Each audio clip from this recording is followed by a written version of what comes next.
Welcome back, my name is Hypeup Gaming and these are the best starter games to try out on your PlayStation 5. Now it wouldn't be a starter game video if we didn't mention the free tutorial game that ships with every PS5. Of course, I'm talking about Astro's Playroom. Now if you played Astrobot on PS4, then you'll recognise the character. Although the gameplay is pretty much the same, Astro's job this time is to show you how the new DualSense controller works and its new features, such as haptic feedback and adaptive triggers.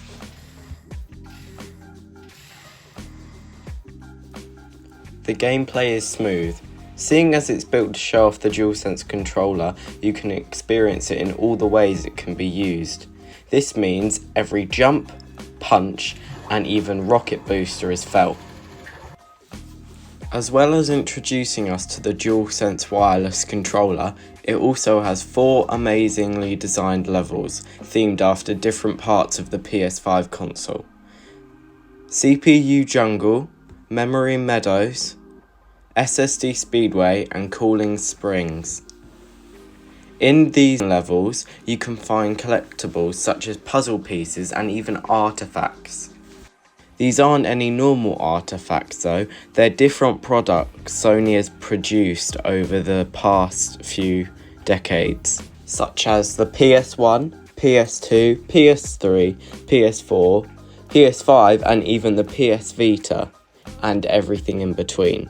You can even view all of these in the PlayStation Labo included in the game. Overall, I give this game a 7 out of 10. It's definitely needed if you want to completely understand your DualSense controller, but its fun and silly nature will provide you with a good 5 hours of gameplay. Kena Bridge of Spirits is the perfect starter game. It's simple but beautiful and is one of the best games you can get on PS Plus Extra. People said it gives off a Zelda Breath of the Wild type vibe, but on PS5. The animated style provides you with a smooth and satisfying feel that also extends to the combat. The combat system is fast-paced but simple. You have basic attacks, heavy attacks, as well as having the ability to use your staff as a bow for those long-range attacks. And somehow, it's also similar to the Horizon Forbidden West's combat system, although it relies more on melee combat rather than using your bow or throwing spear. The story follows Kena, a spirit guide that travels through a large village defeating evil spirits, solving puzzles, and platforming with the help of your companion Zara. Overall, this game is fun, chilled and beautiful, but when it's time to fight in this game, it gets your blood pumping. It's truly a great game and one of the most perfect starter games to check out. Now, on the topic of learning how to use the DualSense controller, to get the full experience you need to check out a racing game, especially if it makes use of the adaptive triggers like Gran Turismo 7. It has realistic physics and has an amazing selection of different objectives for you to make your way through and collectible car parts so you can customise your engine and car. If you're not into racing on a track, then Need for Speed Unbound is a great game to check out. Its smooth driving and scenery is made that much better by the animated style characters and drift smoke. If you don't like this though, you can turn it off in settings. Although the story is short and sometimes naff at times, but very fun and even has an online mode so you can go drifting with your mates.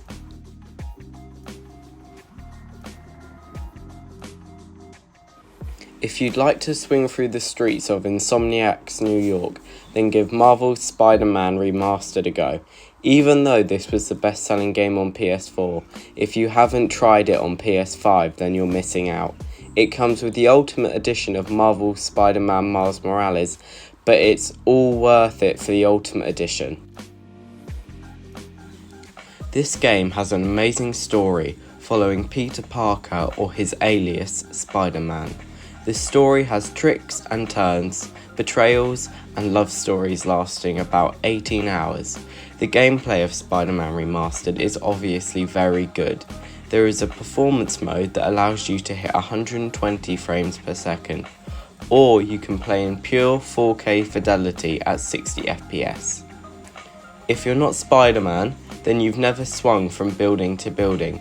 Good thing that with the DualSense controller's haptic feedback and adaptive triggers, you can get the next best thing. The combat incorporates light attacks, heavy attacks, air attacks, as well as being able to web up your enemies with ease, just like Spider-Man.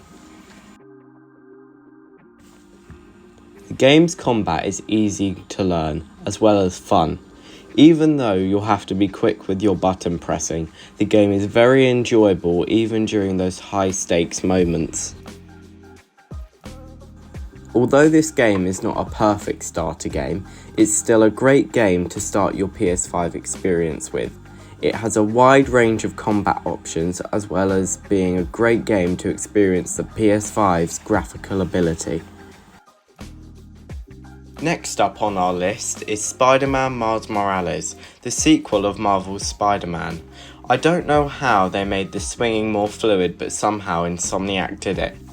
The game is filled with personality as it incorporates aspects of Miles' personality seen in other media that we love, like Spider-Man Into the Spider-Verse. A lot of the core aspects from the first Spider-Man game have been brought over to this one, but it is personalised to Miles' character.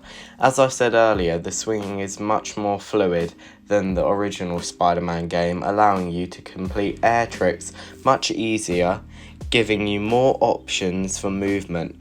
One of these is your Venom abilities.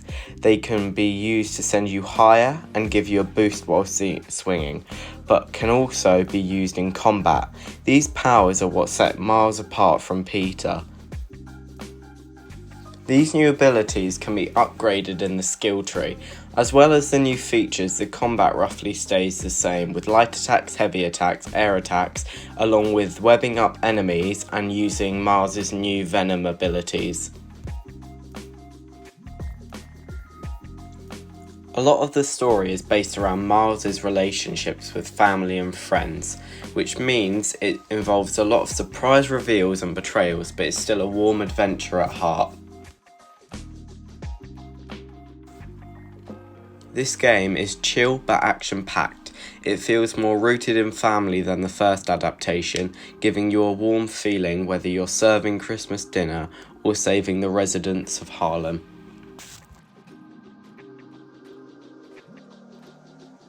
In conclusion, all these games are worth a play.